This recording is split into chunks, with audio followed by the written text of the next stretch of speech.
E aí, humanidade youtuber, aqui quem fala é o Daniel, os streams aqui, a segunda parte do vídeo da Daenerys, as visões da Daenerys explicadas.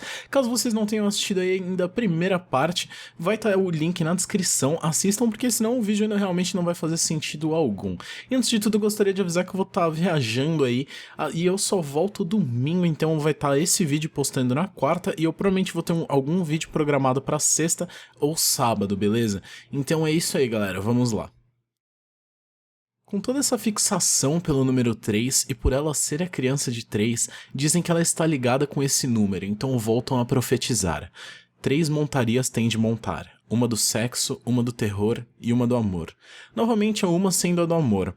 A do sexo é representada com ela e o Drogo, talvez sendo o cavalo que ela ganha se for uma montaria realmente fixa, né, uma montaria física e não uma montaria de sexo mesmo, mas talvez seja também representado pelo cavalo que ela ganha do Drogo na primeira noite deles, ou na vez que ela realmente o montou, ficando em cima dele na hora do sexo, fazendo praticamente ele se apaixonar por ela. A do terror é clara que a montaria do terror é o seu dragão, que lança fogo jogando terror e destruição por onde ele passa. Nos levando à última, que é a montaria do amor. Segundo a teoria de um romance entre o Jon e a Dany, eu já tava juntando o nome deles assim, foi mal. O nome de chip não aguentou aqui. É capaz que novamente o Jon seja a montaria do amor, né? Aí eles continuam a profecia e dizem: 3 traições você vai saber. Uma vez por sangue, uma vez por ouro e uma vez por amor. A primeira traição é a traição da bruxa Mir Masdur, né, que se vingou pelo que aconteceu com o povo dela, então é uma traição de sangue. Nos livros a Dany sempre está se perguntando qual será a traição por amor e qual será a traição por ouro. Ela acredita que o Jorah havia traído ela por dinheiro, mas na verdade não, ele só queria voltar para casa. E ainda tem mais um outro personagem que aparece, que é a Daenerys também acredita que a traiu por dinheiro, mas na verdade não foi por causa disso também. Então, como a série se distanciou muito dos livros, talvez eles nem tenham utilizado essa profecia de forma alguma. Então talvez o Daario traia Daenerys de alguma forma, ou mais alguém a traia de alguma forma. Já sobre a última traição, aí existem muitas formas disso acontecer e uma delas é com o próprio Jon Snow. Eu comentei isso no meu vídeo falando se a Daenerys irá morrer, falando sobre toda aquela profecia de Azor Ahai, Missa Missa, então também vai estar na descrição, chequem aí, beleza? Depois disso, os sacerdotes fazem a Daenerys ter visões muito rapidamente, enquanto eles falam nome e títulos a ela. Daenerys vê Viserys gritando enquanto o ouro derretia por sua cabeça enchendo sua boca. Isso é mais um flashback que ela teve do Viserys, mas as visões continuam. Dany então vê um lorde alto com pele de cobre e cabelo longo prateado, erguendo um estandarte com o sigilo de um garanhão fogoso, tendo uma cidade queimada como fundo. Essa é mais interessante, pois a Dany está vendo uma outra linha do tempo, um futuro que poderia ter acontecido, assim para explicar mais facilmente. Esse Alto Lorde na verdade é seu filho Rhaegal, tendo a pele dos Dothrakis e o cabelo dos Targaryen, usando como sigilo o estalião pegando fogo. É engraçado que esse filho da Daenerys tinha sua própria profecia, do garanhão que monta um mundo, praticamente um príncipe que foi prometido dos Dothrakis. Depois, Daenerys vê rubis escorrendo como gotas de sangue do peito de um príncipe que caiu de joelhos e antes de morrer sussurrou o nome de uma mulher. Daenerys nessa cena vê a morte de seu irmão, que novamente ela não reconhece pelo fato dela nunca o ter visto. Mas é interessante, né, que nos deixa com a pergunta, qual era o nome da mulher que ele estava sussurrando? Meu palpite é Lyanna Stark. Eu ainda acho que a gente vai ter uns flashbacks importantes na próxima temporada explicando toda essa história do que realmente aconteceu entre o Rhaegar e a Lyanna. Em seguida, Dany vê um rei de olhos azuis erguendo uma espada vermelha que brilhava como o pôr do sol e não projetava nenhuma sombra. Nessa cena, Dany está vendo o Stannis Baratheon, que até então era acreditado ser o Azor Ahai, né, levando sua espada luminifera no momento que ele está queimando as figuras dos 7 deuses aí. E também é engraçado que diz que a figura não projeta nenhuma sombra, então tecnicamente dizendo isso é como se a sombra dele estivesse fazendo outra coisa, né? E o que seria essa outra coisa? Lembra aí que o Renly morreu por uma sombra com a face do Stannis Baratheon? Então é isso, deixa essa pistazinha, né? Esse pequeno easter egg também. Na visão a seguir, Dany vê um dragão de pano em cima de mastros passando por cima de uma multidão. Vocês se lembram que o filho do Rhaegar que morreu, o que ele havia nomeado Aegon? Então, nos livros existe um personagem chamado Jovem Griff que acredita ser o filho do Rhaegar. Não temos como saber isso, se é verdade, só até o próximo livro, né? Mas eu ainda irei fazer um vídeo contando tudo sobre esse possível Aegon. Mas é engraçado ver porque dragões de pano em cima de mastros são aqueles dragões festivos que as pessoas levam para as festas e ficam balançando pelo alto assim. Então é engraçado ver porque até então todas os últimos flashbacks que ela teve, porque seguindo isso, os sacerdotes falam Mãe dos Dragões, Quebradora de Mentiras. Então todos esses últimos dá a entender que eles são todos contestantes ao reino, né? São todos eles príncipes, assim dizer. Só que eles não foram, eles morreram, né? Ou eles são falsos, no caso do Stannis, que ainda tá vivo nos livros, e no caso do jovem Griff, por isso que a Daenerys seria a quebradora de mentiras, né? A matadora de mentiras, na verdade, o que eles dizem exatamente. Então eu ainda vou falar muito do jovem Griff, sobre por que eu acho que ele é falso e como que eu acho que ele é falso, porque tem muita gente que fala que ele é um Blackfyre.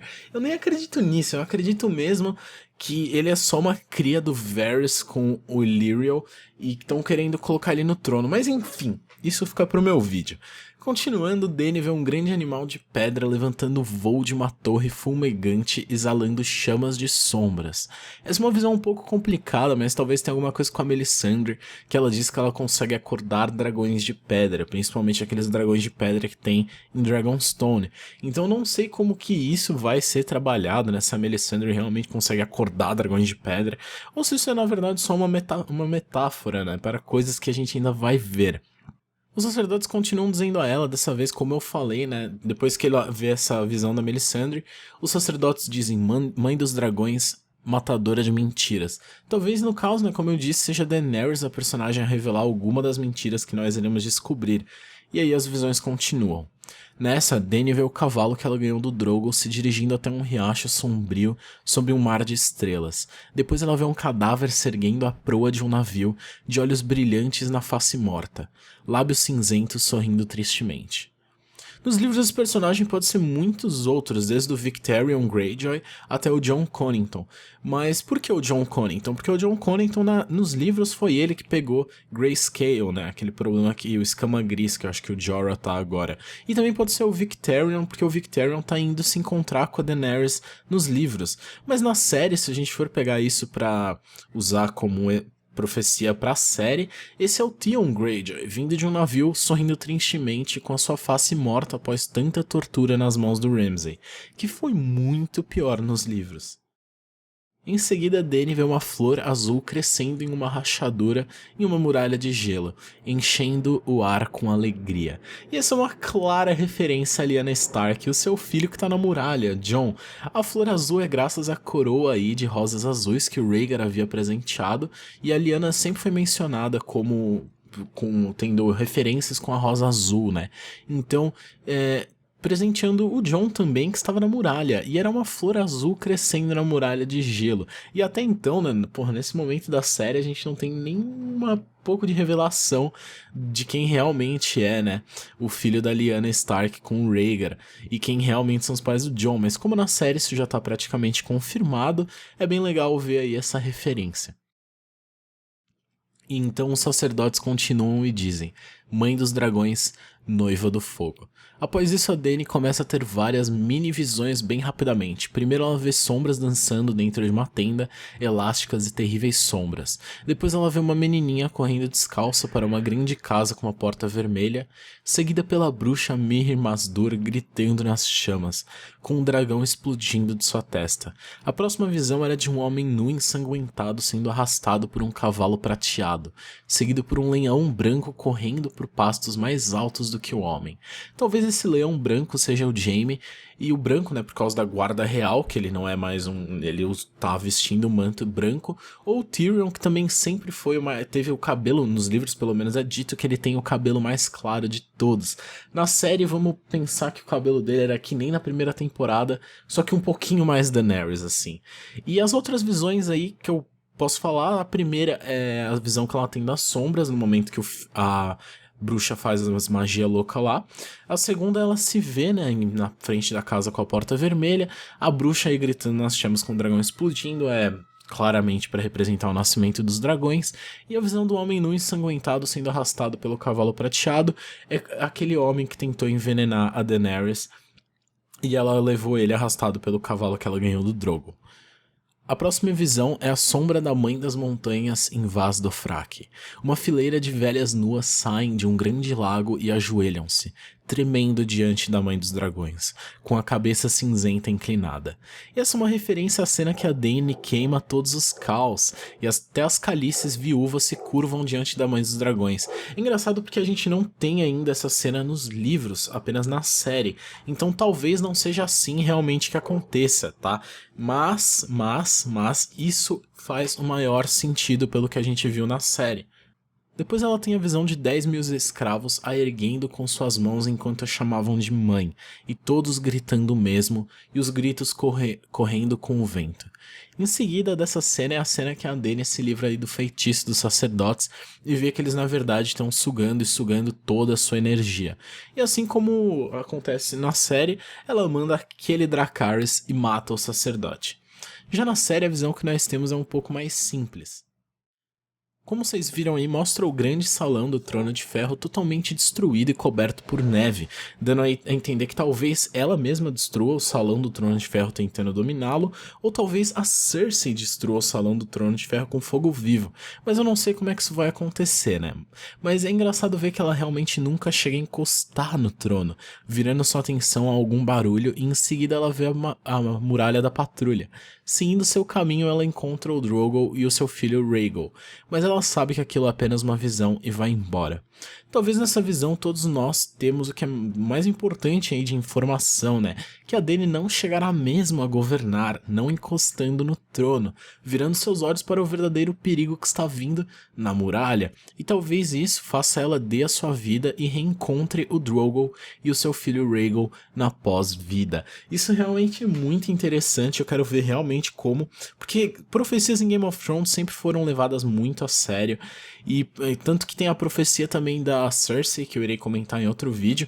Nossa, eu tenho muitos vídeos pra fazer pra vocês, não é mesmo?